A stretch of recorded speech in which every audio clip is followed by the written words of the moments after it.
Now, let me shift ground a little bit and talk about something that American women find so troubling, which is the way that the Taliban treats Afghani women.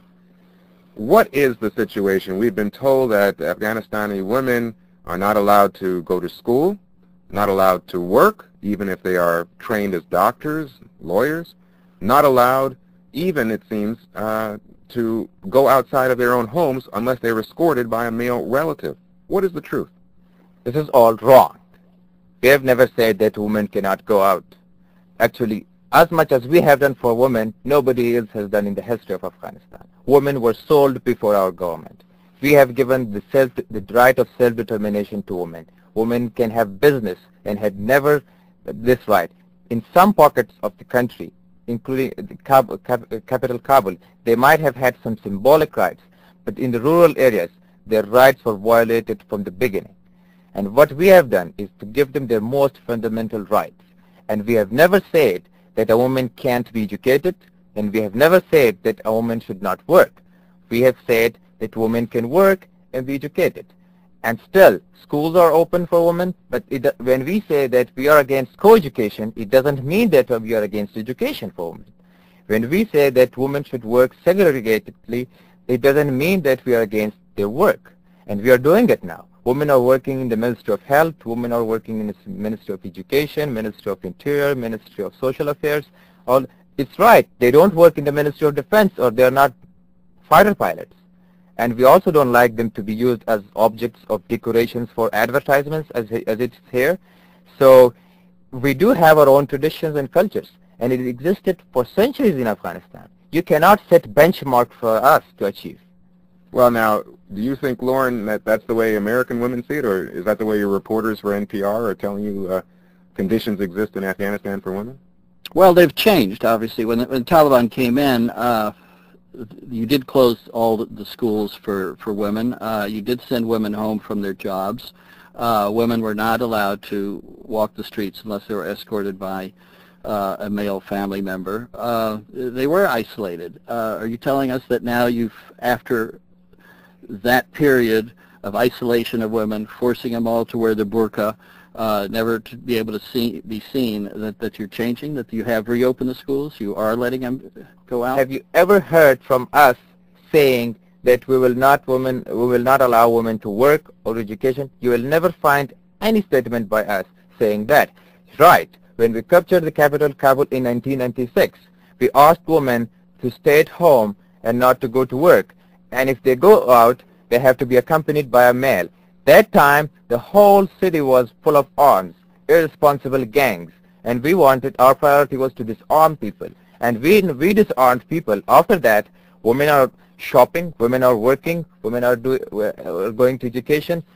We don't have much resources to expend these programs, and we have asked the world and the feminist majority itself that if they really care about the women in Afghanistan, they shouldn't scream from thousands of miles away.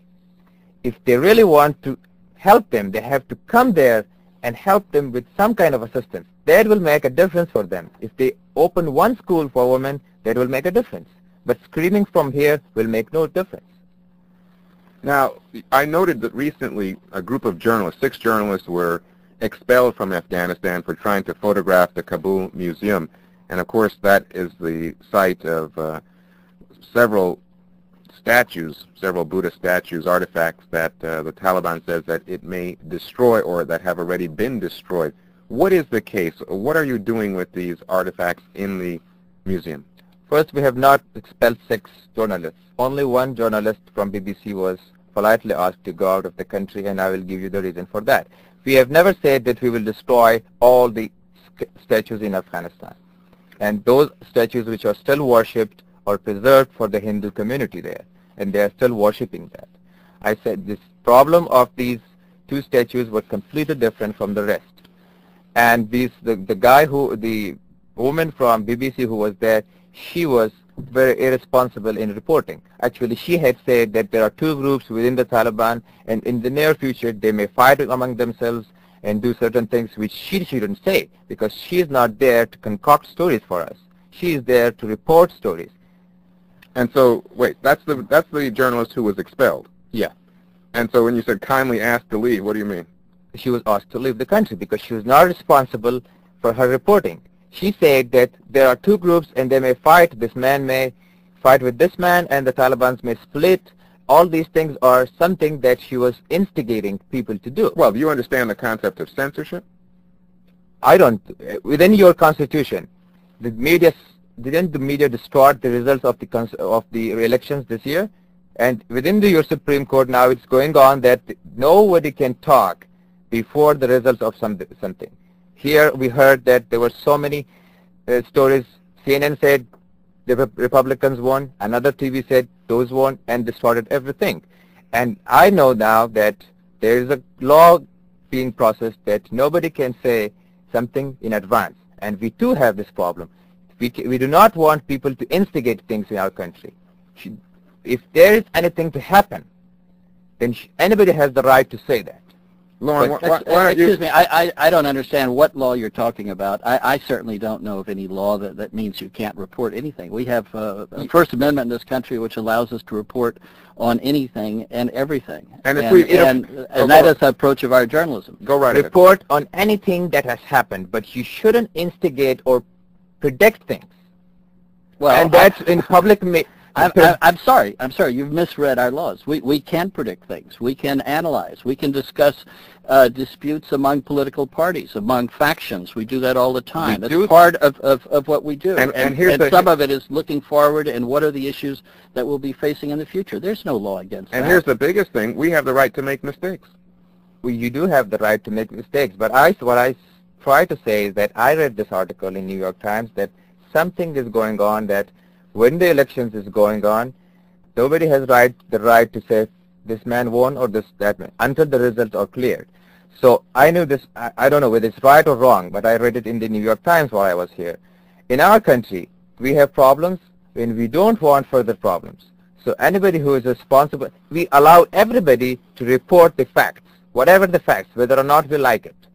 But we don't allow people to instigate insurgencies in our country. All right, let me take a call. Let me go to Ramsey, who's in Rochester, New York. Ramsey, welcome to Talk of the Nation. Hello, hi. Yeah, I just want to say a couple of things. I come from Lebanon, where we have 60% Muslims, and I'm not a Muslim, but I've done a lot of readings. And you know, if Mr. Hashami knows that during the you know, the Islamic during the Prophet's days, women had a lot of rights, and there was a lot of women that made a lot, you know, they were in the political arena, and unfortunately, what's happening in Afghanistan is, you know, just going back to the pre-Islamic era, where women are just as being used as commodities. Well, hang on, Ramsey, because what we've heard from Mr. Hashami is that's not right. Is that right? Yeah, that's not right. That is the media exaggeration, I would say. Well, you know, I really don't think that not allowing women to go to school and to participate in the social and political life is what the Islamic religion preaches for. And also, on the other hand, Mr. Lauren is talking about the women's rights and this and that. And I would like him to just remember that the United States is a big supporter of Saudi Arabia, and women in Saudi Arabia are being treated exactly the same as in Afghanistan. So what does he think about that? Thanks for your call, Ramsey. Lauren? Well, I think there are a lot of places in the world where women aren't treated well, and so certainly Saudi Arabia is one of them. And that doesn't, from our culture and our value system, we find that unacceptable too. Saudi Arabia isn't harboring terrorists that are attacking the United States, however, and I think that's, again, we come back to what our differences are with Afghanistan, or that more than the women's issue.